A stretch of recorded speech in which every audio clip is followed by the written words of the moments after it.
Hepinize merhabalar arkadaşlar. Yalı Çapkını'nın 91. bölümüyle ilgili sizlere set görüntülerini göstereceğiz ve 2 dakikası set görüntüsü olacak bu videomuzun. Ardından da dizinin yeni bölümünde 91. bölümde neler olacağı ile ilgili yeni gelişmeleri sizlere aktaracağım. Ayrıntıları aktarmadan önce hemen abone olmayı ve aynı zamanda videoyu beğenmeyi unutmayınız. Sizlerden destek amaçlı en az 150 beğeni bekliyoruz ve lütfen yorumlarda dizi hakkında düşüncelerinizi yazınız. Şimdi hemen başlayalım videomuza. Bu gördüğünüz görüntüler Han'dan gelen görüntüler ve yeni görüntüler. Yani 91. bölümde çekilen sahneler açıkçası. Tabii ki bu bir sahne değil. Bu bir setten gelen bir görüntü. Afra Saraçoğlu ile Mert Ramazan Demir aynı karede karavanların olduğu bölümde bu şekilde görüntülendi ve Han'a doğru ilerliyorlardı. Yani Han'da önemli bir çekim olacak 91. bölümde arkadaşlar Yalı Çapkını'nın. Yine aynı şekilde İfakat da bu sefer Han'a gitti. Evet, bu önemli bir gelişme. Biliyorsunuz İfakat'ın Han'a bu zamana kadar gittiğini hiç görmemiştik. Ama bu bölümle beraber İfakat da Han'a gidiyor. Bu gelen görüntü de yine Han'dan gelen bir görüntü. Bu şekilde de sizlere aktarmak istedik arkadaşlar. Yani 91. bölümde Seyran, Ferit ve İfakat'ın Han'daki görüntüleri önemli olacak. Şirket için çok değerli bir sahne çekilecek orada. Yine önemli sahneler var. 91. bölümde göreceğiz. Yine aynı şekilde Mert Ramazan Demir'in o eviyle beraber bir görüntü geldiği. Onu da sizlere bu şekilde gösterelim. Yine aynı şekilde Büyük Hanım'ın evinde bir set çekiliyor. Yani Büyük Hanım'ın konağında set çekimleri devam ediyor. Gerçekten Büyük Hanım bu dizide şu an çok önemli bir rol oynuyor. Yani bütün Korhanlardan intikam almak için elinden geleni yapıyor ve inanılmaz derecede önemli bir şey olacak. Bunları da şimdi birazdan aktaracağım, bu görseller bitsin. Gördüğünüz gibi Büyük Hanım'ın konağında da bu şekilde set görüntüleri geldi. Bu şekilde de sizlere gösterdik. Yine aynı şekilde Afra Saraçoğlu ile İfakat, yani aynı şekilde dizideki isimleriyle İfakat ile Seyran bu şekilde yine görüntülendi ve sosyal medyada da paylaşıldı. Sizlere de bu görüntüleri göstermek istedik. Şimdi evet, tam anlamıyla gelelim 91. bölümde neler olacak, yeni gelişmeler neler. Fragmanla başlamak istiyorum. Bugün pazartesi. Fragman bu akşam gelecektir. Çünkü geçen hafta geç geldi biliyorsunuz. Bunun sebebi yılbaşıydı ama bu hafta öyle olmayacaktır. Çok yüksek ihtimalle bugün fragman günü olduğu için de bu akşam fragman gelecektir arkadaşlar. O nedenle hani bu akşam fragmanı bekliyoruz. Fragman geldiğinde de zaten sizlere hemen detaylı bir analiz videosu vesaire çekeceğiz. Ama neler olacak? Şimdi birazcık gelin bundan bahsedelim. Evet, Büyük Hanım'ın oğlu. Ekranda gördüğünüz kişi. Şu anda da yine Abidin var. Yine bu da oğlu.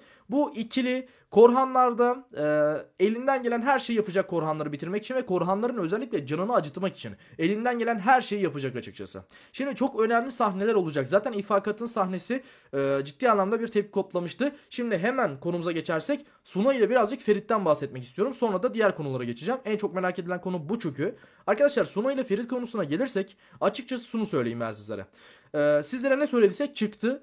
Ne dedik sizlere? Seyran'ın haberi olmayacak ve Suna ile Ferit ilerleyen bölümlerde bir aşk yaşayabilir demiştik ama Ferit'in bu aşka çok isteği olmasa da şu an Suna Ferit'e karşı ciddi anlamda Ferit'le nasıl diyeyim, zaten Abidin'le boşandığı için Ferit'le beraber olmak istiyor. Yani bir nevi Seyran'ı ciddi anlamda kıskanıyor Suna. Yani bunu açık açık söyleyeyim sizlere. Hatta ilerleyen bölümlerde Suna Ferit'e karşı bir, hani nasıl diyeyim, Ferit'i kandırabilir ve kendine çekebilir. Hani bu gerçekten olabilir. Hani siz şu an yorumlara tahmin ediyorum ki bazı kişiler yani saçmaladınız, bu da olmaz diyorsunuz, yazıyorsunuz. Ama gerçekten ne söylediysek çıktı. Sizlere ne dedik? Böyle böyle rüya değil dedik, her şey gerçek ve sonrasında da bu durumda olacak, Seyran'ın haberi olmayacak ama Suna ile Ferit arkadan bir çevirebilir demiştik ve her şey tek tek ortaya çıkıyor. Yani sizlere o nedenle hani bu bir abartma olarak gelmesin. Bu bir saçmalık olarak gelmesin. Çünkü açıkçası biz bu saçmalıklara birazcık alıştık. Yani biraz saçmaladı zaten dizi. O nedenle hani bunlar kesinlikle yaşanabilir. Yaşanmayacak bir şey yok ortada.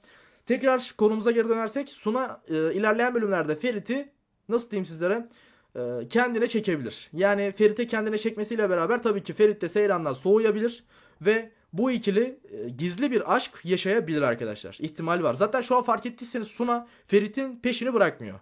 Yani Ferit'i nerede yalnız bulursa Suna Ferit'in yanına gidiyor ve onunla konuşmaya çalışıyor. Onunla bir sohbet etmeye çalışıyor ve o konuyu açmaya çalışıyor. Yani o yaşanan öpüşme sahnesini tekrar açıyor Suna. Bunun sebebi de Ferit'in düşüncelerini ondan almak. Yani bu da şu anlama geliyor ki Suna ilerleyen bölümlerde Seyran'a karşı ve zaten şu anda da Seyran'ı birazcık kıskanıyor. Birazcık değil, bayağı bir kıskanıyor ve Seyran'a karşı asla eski sevgisi yok arkadaşlar Suna'nın. Yani Seyran Suna'yı sevse de ablası olarak görse de Suna kardeşini o şekilde görmüyor. Eskisi gibi bir şey yok. Hatta kardeşi Ferit'le beraber olduğu için de buna kızgın, kendisi de kızgın. Hani keşke ben Ferit'le beraber olsaydım ve bu şekilde hayatım daha güzel olurdu diyor Suna. Ama zaten bunu da yapmaya çalışacak. Abidin'le boşandıktan sonra ilerleyen bölümlerde Ferit'e bir yanaşma, Ferit'in aklına girme, Ferit'in aklını çelme tarzı şeyler yaşanabilir. Hatta Suna bunu kendi ağzıyla, hani Seyran'a kötülük olsun diyerekten Suna bunu kendi ağzıyla bile Seyran'a söyleyebilir. Hani bu olmaz demeyin arkadaşlar. Bakın.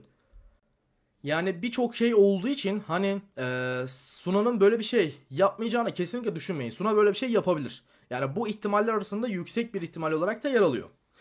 Açıkçası hani sizin birçok beklemediğiniz şey yaşanıyor dizide ve buna hani açık olmalısınız. Dizide daha çok fazla gelişme yaşanacak. Özellikle yine Büyük Hanım'ın ailesi, yani Büyük Hanım'ın oğulları ciddi anlamda Korhanlara zarar verecek. Hem yani zaten ifakatla başladılar. Bir sonraki kişi yine Korhanların içerisinden olacak ve ciddi anlamda da dediğim gibi zarar verecek Büyük Hanım ve Abidin ve kardeşi. Ciddi anlamda Korhanlara zarar verecek arkadaşlar. Bunu da rahatlıkla görebilirsiniz zaten ilerleyen bölümlerde. Şimdi Suna ile Ferit'ten bahsettik. Dediğim gibi ilerleyen bölümlerde bunlar yaşanacak açıkçası. Suna Seyran'ı zaten kıskanıyor ve bu kıskançlıktan dolayı da Ferit'e karşı bir şey duyabilir. Bu arada şunu da söyleyeyim hemen. Biliyorsunuz Suna ile Ferit konuşurken evin hizmetlilerinden biri duydu. Ayşen duydu ve duyduğu için de bunu gidip Seyran'a ve veya Yalı'daki bazı kişilere anlatabilir. Anlattığı için de bu ciddi anlamda sıkıntı olacaktır Yalı'dakiler için. Bu arada yine Ayşen Abidin'e yardım ediyor. Biliyorsunuz Yalı'daki her şeyi, olan biteni, her şeyi Abidin anlatıyor. Ve o nedenle yine sizlere şunu söyleyeyim. Suna ile Ferit'in arasında olanları Ayşen ilerleyen bölümlerde duyup Abidin'e aktarabilir. Yani Abidin'e söyleyebilir. Abidin de bu olanları gidip Seyran'a söyleyebilir arkadaşlar.